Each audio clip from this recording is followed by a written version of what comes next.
नमस्कार मंडळी, आज आलोय आपण आपल्या विहिरीकडं शेताकडं। काल आपण 20 नारळांची रोपं लावलेली। ते 20 नारळांपैकी 10 ते 15 रोपं इथे वड्याच्या बाजूला लावलेली। आपण रोपं लावताना कोणती कोणती काळजी घेतली ते तुम्हाला सांगतो। रोपं लावताना आपण 1.5 बाय 1.5चे खड्डे प्रथम घेतले, त्यामध्ये अर्धा किलोच्या आसपास मीठ टाकलं, त्यामध्ये आपण बुरशीनाशक टाकलं, नंतर ते रोप त्यात लावून व्यवस्थित माती लावून दाबून घेतलं। मीठ टाकायचं कारण असं की आपली जमीन जी आहे ती काळी जमीन आहे। काळी जमीन असल्यास काळ्या जमिनीमध्ये उन्हीचा प्रादुर्भाव मोठ्या प्रमाणात होतो आणि आपली ओढ्याच्या कडेला असल्यामुळे उन्ही ही असतेच, कारण आजूबाजूला सर्व पिकांचे अवशेष असतात। पाहू शकता हे रोप लावलेले आपण। मीठ टाकल्यामुळे उन्ही किंवा वाळवीचा प्रादुर्भाव होत नाही, आपली रोपं चांगल्या प्रकारे तग धरतात। हे पाहू शकता आपण नारळ लावलेले।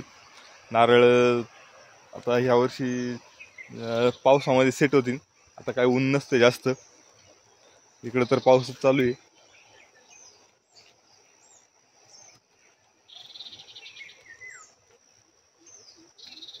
या पूर्ण बाजूला आपण नारळ लावलेले अशी शेवटपर्यंत।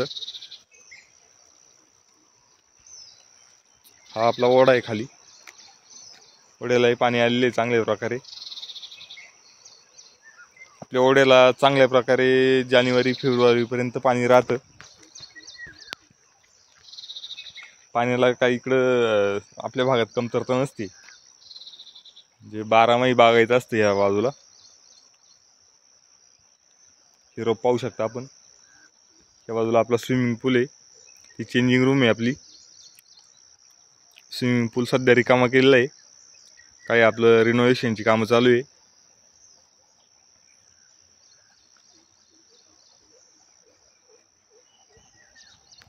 तर तुम्हाला जर नारळ लावायचा असेल तर बॅगमधली जर हुंडी असेल तर 2 बाय 2चे खड्डे घ्यायचे।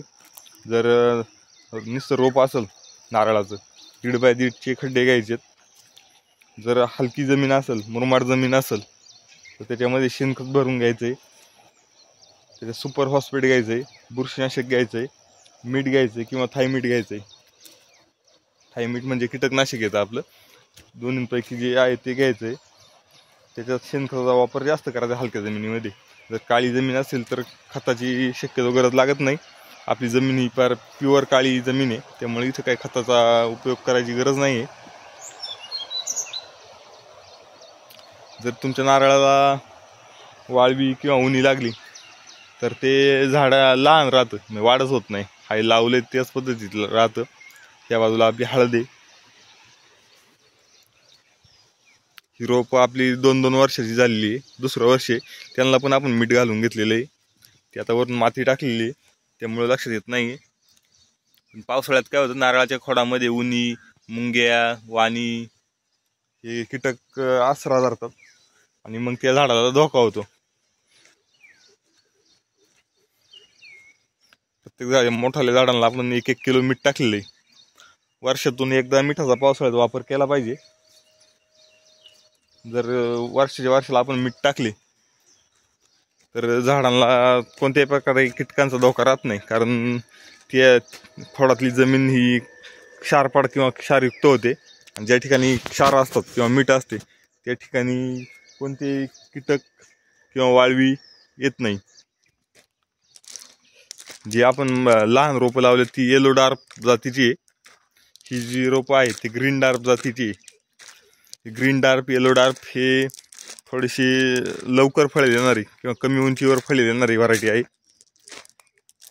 आपली जी बाणवली व्हरायटी आहे ती थोडी लेट फळं देते, पण झाडं भरपूर मोठं देतात। ह्या बाजूला जे दिसतात हे बाणवली आहेत।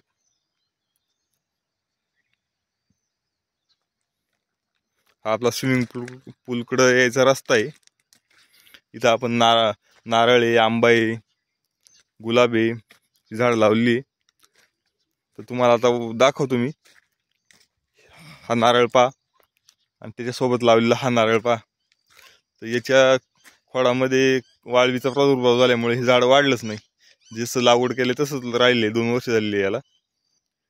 तर ह्या वर्षी आपण त्याला आता मीठ टाकलेलं आहे खोडामध्ये, साधारणपणे अर्धा ते 1 किलो मीठ प्रत्येक झाडाला टाकलेलं आहे. वाळवीचा प्रादुर्भाव झाला किंवा इतर काही खोडकीड लागली की झाडाची वाढ पूर्णपणे थांबून जाते. झाड मरत नाही 1-1.5 वर्ष, पण 1-1.5 वर्षाने ऑटोमॅटिक मरून जाते. हे पाहू शकता, शेजारचं निरोगी झाड आहे. कमीत कमी 8 ते 10 फूट याची उंची झालेली आहे.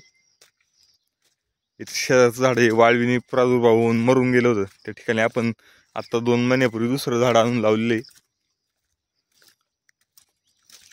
त्याला पण मीठ टाकलेलं आहे. ही आपली सोनकेळे पाहू शकता. हे झाड हे निरोगी झाड आहे, याची वाढ चांगली झालेली.